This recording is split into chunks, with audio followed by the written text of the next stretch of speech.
On this episode, we are talking about the fact that somewhere along the way, backpacking content on the internet started to feel like it only counts if you quit your job, hike from Georgia to Maine, and know your base weight to the 10th of an ounce. So, today we're going to talk about the difference between backpackers and through hikers and what it all really means and whether you should even care. So, let's get into it. This is the Second Act Backpacking Podcast. Whether you're starting later, getting back into it, or just looking to spend some more time outside, we share real experiences, lessons learned, and everything that comes with it to help you hit the trail with confidence.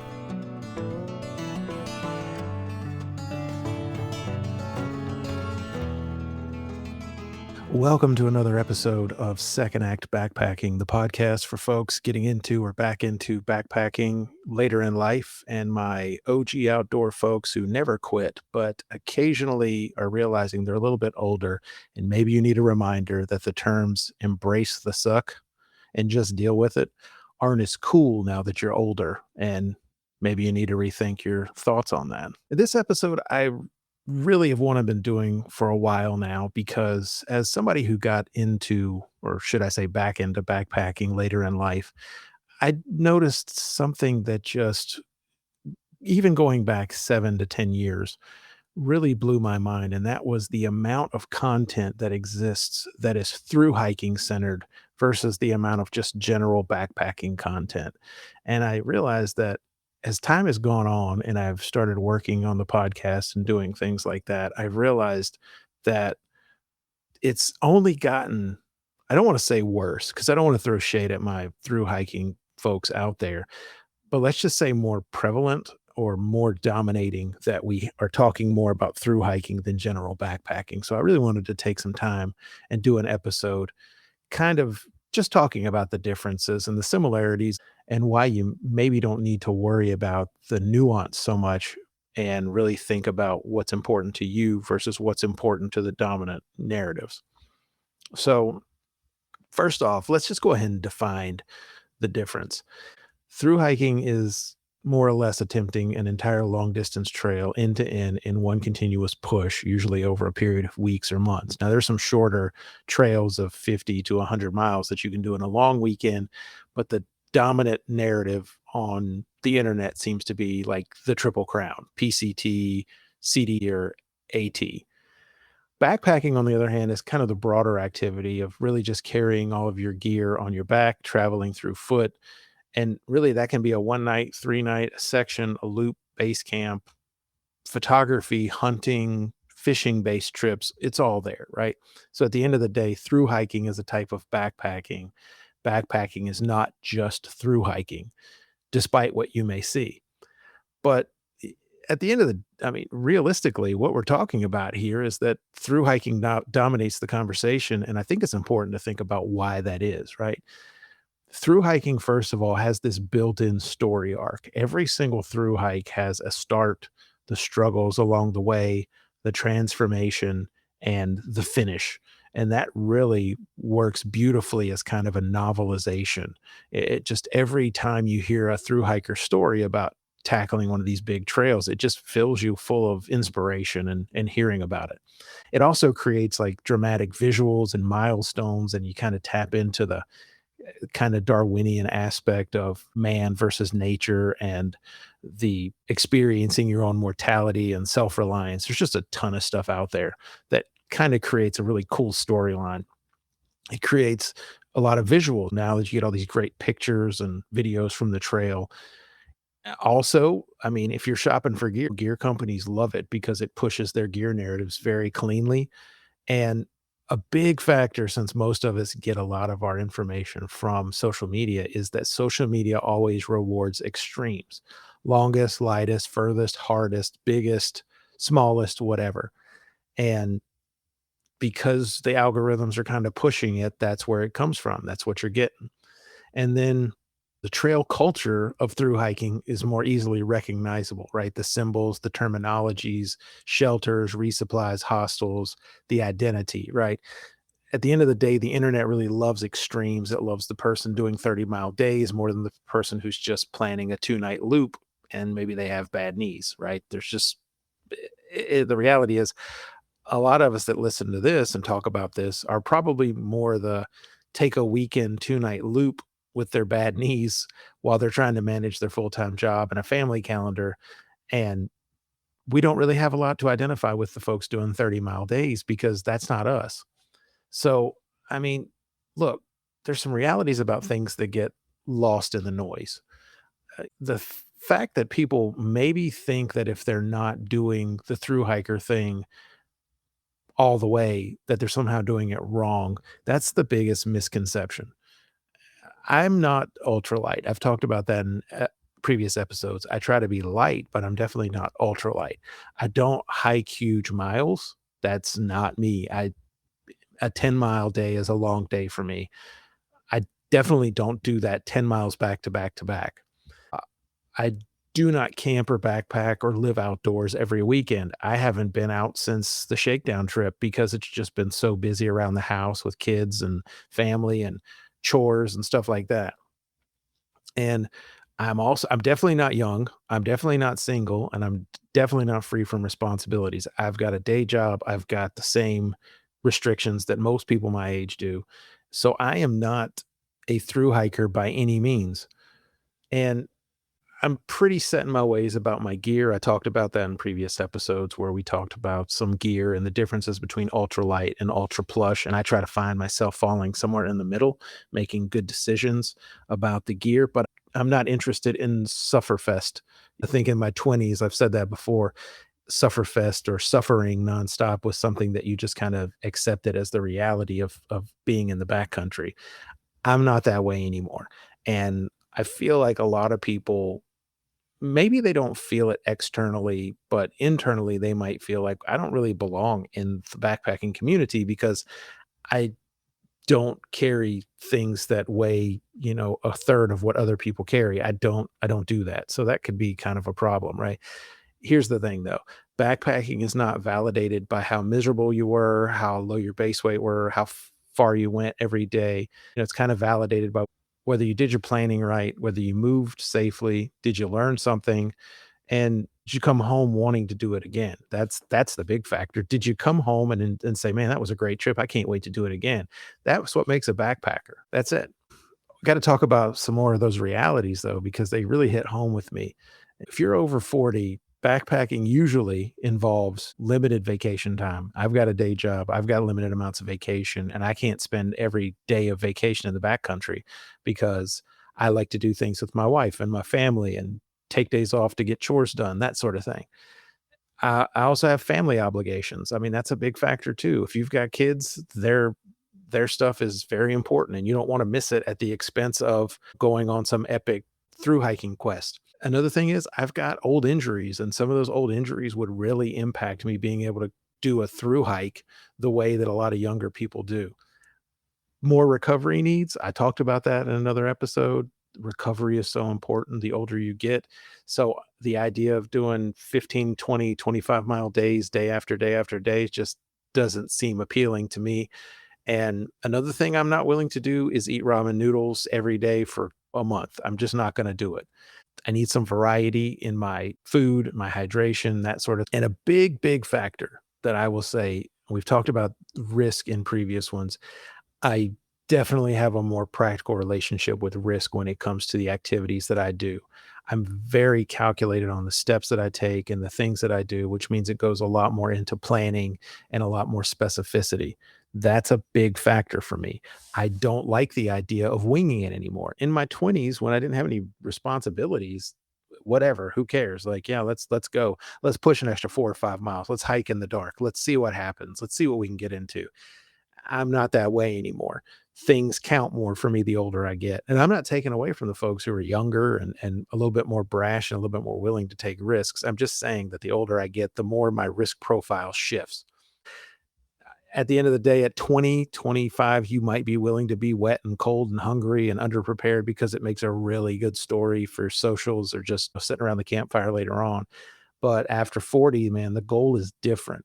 Goal is to be capable and comfortable and safe and really just to enjoy the trip and be able to function when you get back and have to head to work on Monday morning. So that's a big factor right there. While we're on the subject of through hiking versus backpacking, well, we've already said that through hiking is a style of backpacking, but there's a lot of other styles of backpacking that are out there. The one night shakedown trip, which we did an episode on, that's a really good way to talk about the start of it. We talked about the purpose of that in that episode. I encourage you to go back and listen to it. And if you're new to the podcast, you should like and subscribe and do all those fancy things. But you can also go to our website, backpackingover40.com. That's backpackingover40.com. And you can see a list of all of our podcast episodes. And you can also get links to those podcasts on your favorite apps, Apple, Spotify, Amazon, whatever you happen to use. There's also some really cool gear reviews and stuff like that on our website. And we do companion articles to each episode as well. So the shakedown trip's a great one. I just did one of those, and that's a trip. It counts. It doesn't matter what other people might say. The weekend loop hike or the an out and back overnight just to go catch the sunset at a really cool vista, that's a completely valid backpacking style. Section hiking, we'll do episodes about that later on because I do plan to start hitting the AT in some sections, and I'd like to break down and do some trail journals there. Another cool idea is base camp backpacking, and maybe we'll do an episode on that because I've never really done it per se, but I would be interested in doing so. And that's kind of getting out there, setting up a camp, and then doing some day hikes and returning to that same base camp day after day. That's perfectly cool. That's a great idea too. And then fishing or photography or even hunting focused backpacking trips. I carry my camera into the backcountry with me a lot. And I've done some extended day hiking with heavy wildlife camera gear setups and things like that. So just transferring that into an overnight is absolutely doable. At the end of the day, if you're carrying your shelter, your sleep system, your food, your water, your safety gear into the woods, congratulations, you're backpacking. The trail does not check how many social media followers you have. It just does not care. So it's just important to keep those things in mind. I really feel like at the end of the day, when you're kind of looking back on your trip, I said it before, the most important thing is, are you wanting to go again? That's the big thing. And probably the second most important factor is, did you learn something from that trip? I think the older you get, the more you realize, like, yeah, man, I need to be learning things. I need to be growing from these things. And while it doesn't have to be a shakedown, I recommend a shakedown trip. I recommend a quick and easy, low stress overnight just to kind of shake down some aspects of your gear. But every time you go, you should be learning something new. And every time you should be testing something or trying something new or enjoying something new as part of that trip. At the point where it stops being fun, you need to back up and reevaluate what you're doing. Because again, suffering is no longer the goal the later you get. And again, you might be a later in age person who's considering through hiking, and I don't want this to deter you from any thoughts about through hiking. I've often thought of myself as being the type of person who, when I would retire and kind of stop working for the man, so to speak, I would take some time off and do some through hiking. And I haven't ruled that out yet. But what I can tell you is that now that I'm older, a lot of the things that I see among the through hiking social media, YouTuber, podcaster community just doesn't really resonate with me anymore. I'm not gonna be the guy that tries to shave every gram out of everything and cut 2/3 off my sleeping pad and try to sleep with a minimalistic quilt that makes me cold at night or thinks that carrying camp shoes is sacrilegious. I'm just not gonna do that. I am more focused on being comfortable and enjoying myself than I was on the idea of pushing through and getting stuff done. That just doesn't have the same ring to it as it did when I was much younger. And there's nothing wrong with that. Accepting that you feel different about it is actually a good thing. And I think we talk about that a lot on the podcast, is kind of establishing why and how you're going to do something before deciding what you're going to buy or what the process is going to be. You can through hike the Appalachian Trail at 5 miles a day. It's just going to take longer. It's not a big deal. You can absolutely do it. You can also through hike the Appalachian Trail at 10 miles a day, carrying a pack that's heavier than other people on the trail because you're prioritizing your personal comfort rather than some influencer's ultralight gear list. So it's just important to keep those types of things in mind. That being said, a through hiker's gear list might not match your 2 night trip. in where close to wherever you are. You can absolutely do 2 or 3 nights and carry more gear and more snacks and more stuff like that than the average thru hiker would carry. There's nothing wrong with that. The next thing to think about is a 9-pound base weight seems like it's cool, right? 9-pound base weight. Wow, that'd be awesome. And that's a cool goal to get to if you can maintain the comfort level that you're really after. That's a big factor. Are you comfortable? But it also that super ultralight base weight doesn't make a difference if your hike in is 6 miles and your hike out is 6 miles. You can carry a little bit of extra weight if you're going shorter. So think about that. Don't feel like you have to follow some set through hikers guidelines or something like that, or some Graham Weenie guidelines. Think about what you're trying to accomplish and how you want to feel at the end of your day, and then work around that. A great example is that I am finally in a position where I am looking at the possibility of purchasing a backpacking chair. And I talked about this in our ultralight versus ultra plush episode about whether or not it falls within my use case. But after looking at them and thinking about how much I enjoy sitting around and just kind of watching things, or being able to photograph, that's another big one, is if you take your camera and you're gonna try to do some wildlife photography, being able to be comfortable while you're sitting there waiting on things to come in front of the lens, that's a big factor too. So now I'm looking at camp chairs. That's gonna add some weight, but it's part of my comfort strategy. There's a lot of through hikers that would think I was insane for buying a camp chair, but again, I'm trying to balance what works for me, not what works for some arbitrary person on social media. So build yourself a little bit of flexibility and grace. And I'll say one more thing, and that is recognize the age and the background of the people that you're paying attention to. Most of them are going to be younger than you. Most of them are going to be through hiker types who are really fit and don't have a lot of pre-existing injuries and don't have a lot of other things. And I don't want to say it like it's a negative thing, because it's definitely not a negative thing. I got a lot of respect for my through hiker folks and they've taught me so much over the years, but consider the source, not in the fact that, oh, well, do they know what they're talking about? They absolutely do know what they're talking about, but consider the source's age and how long they've been doing it and how many massive undertakings they've done and how they make their living and things like that, because those are different factors that may not apply to you, that apply to them. Fast and light mentalities and things like that are great, but they might conflict with your safety and enjoyment and your physical limitations. So at the end of the day, don't copy someone else's gear list. Understand the problems that their gear list is solving. Try to solve those problems, like me in the camp chair. I want to be able to be comfortable while I'm taking photographs in the afternoons or while I'm hanging out in camp. And if a chair helps me do that and it costs me a pound, I'm not stressing over it as much as maybe a through hiker is, because that pound might mean more to them at mile 20 of their 30th day. So think about that kind of stuff. So I guess at the end of the day, right, instead of asking like, what do through hikers use? You should really just be focusing on, what are you doing? What's your trip? What's your plan? What's your ideal? What season is it? You need a different quilt in July in North Carolina than you do in January in the Sierra Nevada. So let's think about that. What terrain are you on?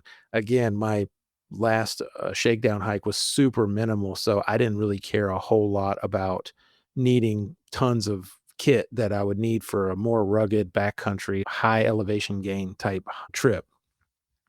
How far are you actually looking to go? That's a big factor on weight, like we talked about.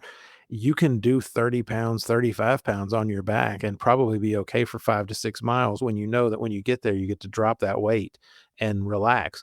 I wouldn't want to carry 35 pounds on my back for 10 to 15 miles a day, day after day, but it is doable in a short distance. What are the comfort items that help you recover? That's a big one. We talked about that in our ultra plush versus ultra light. That's a big factor. What helps you recover? For me, it's sleep. I need a good quality sleep. So I carry extra cushion, extra padding, extra this, extra quality gear in that section because sleep is so important to me. A big factor, and we'll talk about this a lot on this podcast, is what skills do I need before you go? We talked about navigation and some basic navigation skills that you need to have. But if you're going to be in a new and unfamiliar area, you may need to know how to deal with bears. If you've never dealt with them before, you may need to figure out maybe some advanced navigation, maybe some advanced water finding and water filtration. Maybe there are some specific things that are new to you in terms of insects or wildlife in general. We talked about the 4 W's in an episode, so think about those types of things and what kind of skills you need to have before you hit the trail, and maybe what kind of gear that brings into it. And at the end of the day, the biggest question is what will make you want to do this again? The more comfortable you make yourself, the more you're gonna wanna go back and do it. If it's a suck fest where you're just enduring the time out there, you're gonna hang your stuff up and just dread the idea of going. If you set yourself up for success by asking yourself those questions and really dialing things in for what works for you instead of that through hiker that you follow on social media, you'll probably have a much more positive attitude when you come back off the trail, and you're gonna be like, "Wow, how can I get out there and do this again as soon as possible?" So that's a big factor too. Really, here's the thing. I'm not knocking through hikers. I know I said this before. I got a lot of respect for them, and I've really dove into the way that they look at things, and their philosophies really are what helped me kind of lighten my load. I probably took 15 pounds off of my back from my 20s till now, just off of kind of following what they said. The difference is that I looked at what they were doing and compared it to what makes sense for my use case instead of just assuming that I've got to copy them. I've got a ton of respect for through hikers, and I don't want it to come off as though I'm knocking them. Through hiking is incredible. The grit and the discipline and the planning and the resilience required to complete a long trail, or especially these triple crown folks who can do all three of them. That is an insane accomplishment. And I've got nothing but respect for them being able to do that. That takes a lot of time and effort and commitment and determination to get that done. So hats off to them for doing that. I just wanted to use this episode as a way to reclaim some space around the topic because we spend a lot of time focusing on what through hikers are doing, be that through watching social media or YouTube or paying attention to what the gear companies are selling us and telling us and that sort of thing. And I wanted to kind of ground everybody in saying that it is absolutely okay if the only thing you can do is leave on Saturday morning and come back Sunday morning. That's great. If only thing you want to do is throw some stuff in your pack and walk down to the local trout stream and do some fishing and come back, you're a backpacker. If you want to throw your camera gear in your pack and walk out and take photographs of birds in a meadow, congratulations, you're a backpacker.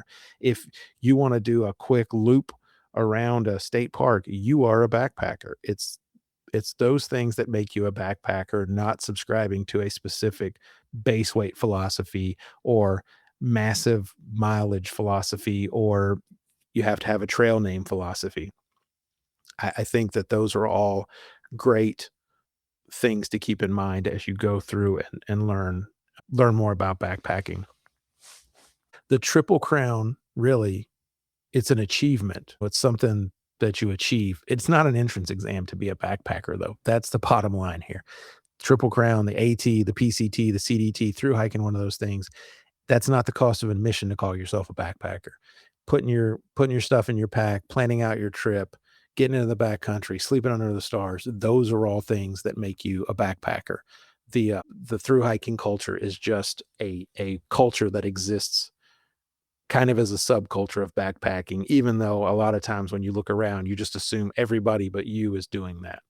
So, like I said, backpacking belongs to the weekend hiker, the section hiker, the older beginner, the folks like me coming back after years away. It belongs to all of us, and we shouldn't feel like we have to meet someone else's expectations in order to go out and do those things.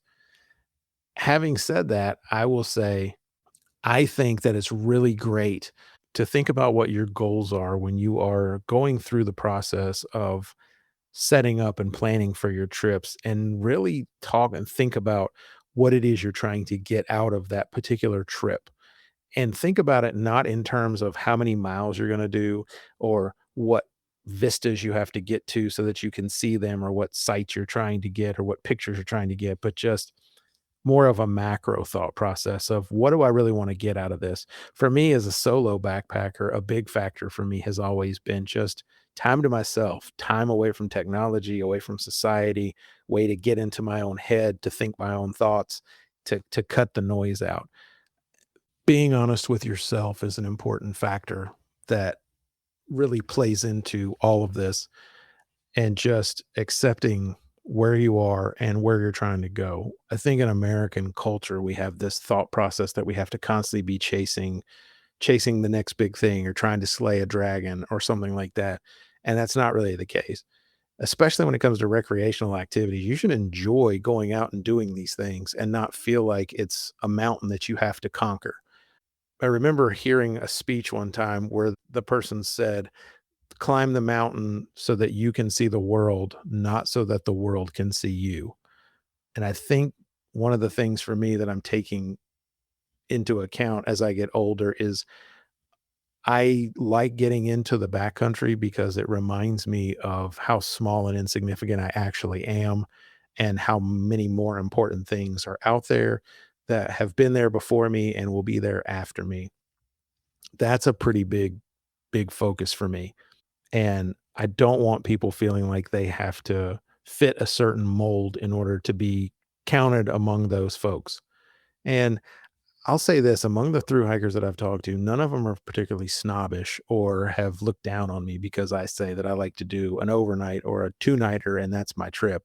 Most of the time we talk about cool places to go and cool things to see, and we might share pictures and stuff like that, but it's never been like people looking down on me.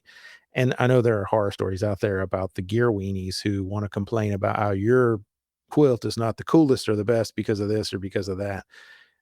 I would say just kind of try to ignore that if you can, and don't spend too much time focusing on brands or miles. Just focus on the journey and not the destination. So that would be my first takeaway, is to just really think about what it is you're trying to get out of this on a macro scale and build around that. And then if your priorities or your goals or your desires change, then so be it. I've always said that I make purchases with the goal of doing 30-mile days. And that way, if I can ever get to a point where I want to do those, I have the ability and the kit and stuff to do it with. But if I want to keep doing my every other night type thing, I can do that. So that's just something to keep in mind as well. So, in closing, I want to say that the difference between through hiking and backpacking is less important and less about the social media aspects and the internet aspects. And it's more about just realizing that getting out there and just doing it for however long or under whatever the circumstances may be is more important than how you identify. So be an individual and decide now that you want to set yourself up for success so that you're wanting to do it again the next time. And that'll get you on a strong footing and help you build. As always, please check out our website, backpackingover40.com. That's backpackingover40.com, where we have our companion articles for each episode, as well as gear reviews and tips and tricks and other information. We've got some cool stuff up there about the Garmin InReach that we are currently using. We've put up a review of our Durson X Mid 2 tent that we just put in, our Enlightened Equipment quilt that we got. I'm about to do a review on that. And there's this really cool Sam Bob hoodie that I just got that I'm working on a gear review. It's been hectic around here. I'm hoping to get all this done and caught up, and I'm really hoping that in the next couple of weeks I'll be able to get out on the trail and we can do an episode from the trail.